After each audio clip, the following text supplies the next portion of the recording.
Mais rendre service, ce n'est pas forcément produire des choses. Il faut entendre la question et trouver la vraie réponse, quelle qu'elle soit. Ici, on m'a donné cet espace, on m'a dit « fais une œuvre d'art ». Hélas, je ne suis pas un artiste, donc je ne sais pas faire une œuvre d'art. Mais par contre, je sais rendre service. Et donc le service est extrêmement simple, il fait chaud, c'est grand, et les gens vont avoir soif. Donc moi, j'offre à boire, c'est tout.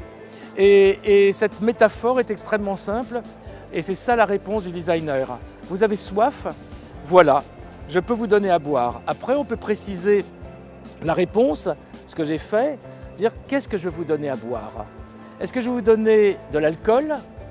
C'est un peu embêtant, il y a tellement de morts à cause de ça. Est-ce que je vais vous donner un nouveau soda très sucré qui rend fou et qui fait grossir?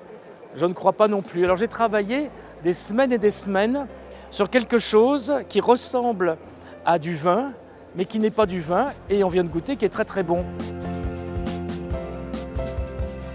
Vous me demandez quelle est l'importance de Gilda et d'Interni pour le design italien et pour Milan. C'est extrêmement simple.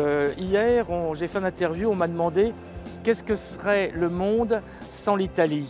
Et j'ai répondu, l'Italie est le centre du compas de la culture occidentale. Et évidemment, Milan et Gilda est le centre du design.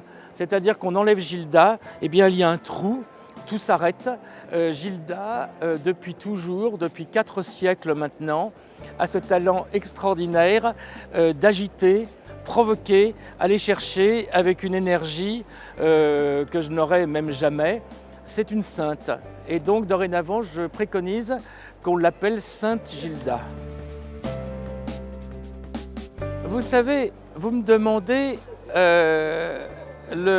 si je suis intéressé par le thème de l'expo. Évidemment, évidemment, les grandes famines vont revenir en 2020, 2022, c'est-à-dire entre 5 et 7 ans. Donc l'urgence, c'est la nourriture. En 2030, il faudra 3 terres pour nous nourrir. Donc c'est plus qu'une urgence, c'est de la folie même. Qu'est-ce que j'attends d'une exposition universelle en 2015? Rien. Rien, parce que c'est une vieille idée. Et c'est une vieille idée inutile. Et la France va faire la même chose. La prochaine est théoriquement en France. Et j'ai dit la même chose d'ailleurs aux gouvernants français, qu'on ne peut pas tout le temps reproduire la même histoire. Les expositions universelles, genre 1900, ont été extraordinaires parce que c'était une ère matérialistique.